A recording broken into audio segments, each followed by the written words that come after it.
Today, we're discussing something extremely practical: how to order food at a restaurant in English. Oh, that's a good one. Honestly, Leo, this is something many English learners worry about. Exactly, Maya. People often understand English while studying, but when they actually go to a restaurant and need to speak with a waiter, they suddenly feel nervous.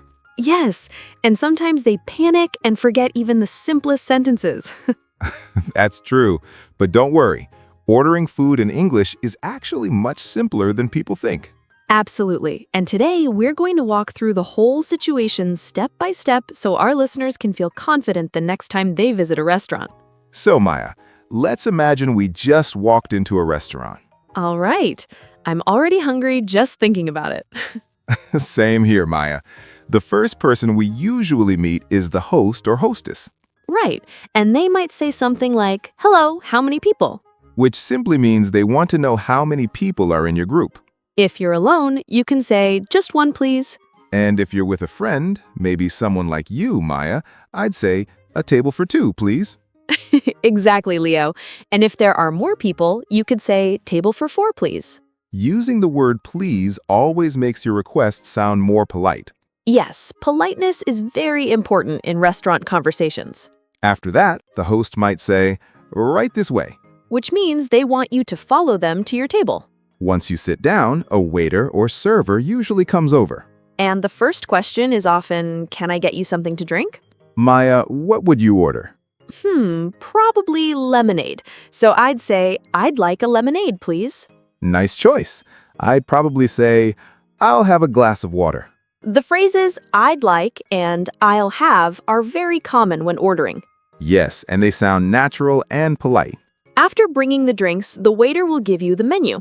And sometimes the menu can be very long, Maya. Oh, yes. Sometimes there are so many choices that it becomes harder to decide. Exactly. And then the waiter asks, "Are you ready to order?" If you're ready, great. But if you're not ready, you can say, "Could we have a few more minutes, please?" That's a very polite way to ask for more time. Now, imagine the waiter comes back and asks again. And now we're ready. So you might say, "I'd like the grilled chicken, please." Or, "I'll have the pasta." Maya, what if someone doesn't know what to choose? That happens a lot. In that case, you can ask, "What do you recommend?" Waiters usually know which dishes are the most popular. You could also ask, "What's today's special?" Ooh, yes, the special dishes are often really good. Sometimes you might want to change something in your meal. For example, if you don't like onions. Then you could say, "Can I have the burger without onions?" Or, "Could I get the sandwich without cheese?" Restaurants are usually happy to make small changes. That's true, Maya. Another important thing is asking about ingredients. Especially if someone has allergies. For example, you might ask, "Does this dish contain nuts?" Or, "Is this dish spicy?" If you're vegetarian, you might ask, "Do you have any vegetarian options?" That's a very useful question. After ordering, the waiter usually repeats your order. Something like, "So that's one grilled chicken and one pasta, correct?" And you simply say, "Yes, that's right." Then the kitchen prepares your food. And when the food arrives, the waiter may say, "Enjoy your meal." Maya, that's always my favorite moment. Same here, Leo. Food time is the best time. While you're eating, the waiter might come back and ask, "How is everything?" This means they want to know if you're enjoying the meal. You can respond, "Everything is great, thank you." Or, "It's delicious." But what if something is wrong? Good question, Leo. You can politely say, "Excuse me, I think this isn't what I ordered." Or, "Sorry, but this dish is a little cold." Restaurants usually fix the problem quickly. That's true, Maya. After finishing your meal, the waiter might ask, "Would you like dessert?" Oh, dessert, now that's tempting. You might say, "Yes, I'd like the chocolate cake." Or, "Can we see the dessert menu?" If you don't want dessert, just say, "No, thank you." Eventually, it's time to pay. To ask for the bill, you can say, "Could we have the bill, please?"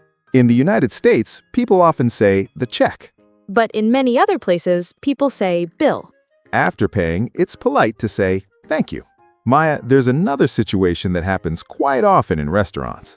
Oh, really? What's that, Leo? Sometimes people want to ask about the portion size. Ah, yes, that's true. Sometimes the dishes are huge and sometimes they're very small. Exactly. So a customer might ask, is this dish enough for one person? Or they might ask, is the portion large? Another useful question is, can this dish be shared? That's very common when friends are eating together. Right, sharing food is fun. Especially desserts, Leo.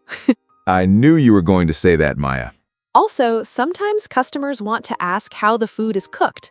Yes, for example, someone might ask, is this grilled or fried? Or, is this dish spicy? If someone doesn't like spicy food, that question becomes very important. Definitely. I remember once I ordered something without asking, and it was extremely spicy. Oh no, Maya. I drank about 3 glasses of water that day. That sounds like a tough experience. But it taught me an important lesson. Always ask questions about the food. That's great advice. And remember, Leo, restaurant staff are usually very friendly and happy to help. Yes, they answer these questions every day. So learners shouldn't feel shy about asking. Exactly. Speaking confidently is part of learning a language. And restaurants are actually great places to practice simple English conversations. Right, Maya. Even a short interaction like ordering food can help you become more comfortable speaking English. And remember, the best way to improve is to practice speaking every day. Absolutely. So, listeners, what's your favorite food to order at a restaurant? Oh, I love pasta. How about you, Leo? I'd say a juicy burger. Nothing beats it. That sounds delicious. You can share your favorite food in the comments too, Yes, and tell us which restaurant you usually go to. or who you usually go with. Family, friends, or maybe alone. Talking about these things is a fun way to practice English. Exactly. For example, you can try saying, I usually go to my favorite cafe with my friends. Or, I like to order a burger and fries every weekend. And don't worry if you make small mistakes. Mistakes are part of learning. They help you improve. Another fun idea is to create your own sentences using today's phrases. Like, could we have a table for 3, please? Or, I'd like a lemonade and a sandwich, please. You can also ask, what do you recommend at home with friends? That's right. Role-playing is a great way to get comfortable speaking. You can pretend to be at a restaurant and practice with family members. Or even with your classmates if you're learning English at school.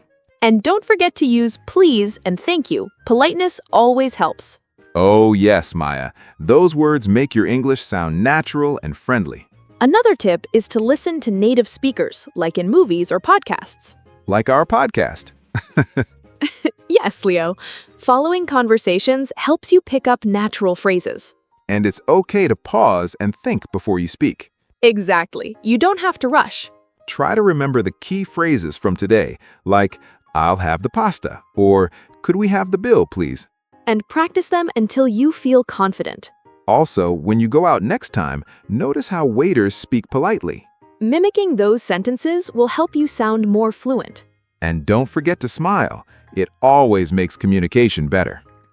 Yes, Leo. A smile goes a long way. Listeners, if you try these tips and phrases, you'll feel much more confident. You'll even enjoy ordering food in English instead of worrying. And practicing with friends or family is always fun. You can even share your experiences in the comments below. Tell us, which phrase did you like most from today's episode? Or which phrase was new for you. Sharing these things helps everyone learn together. And don't be shy. Every small step counts. Remember, English is about practice, not perfection. The more you try, the better you get. And it can be enjoyable, especially when talking about food. Absolutely. Food makes everything better. So thank you all for listening, practicing, and being part of our podcast family. We appreciate you joining us today and hope you had fun learning. Keep practicing, stay confident, and enjoy every conversation. And from all of us at Quick English Podcast, thanks so much. Bye, everyone.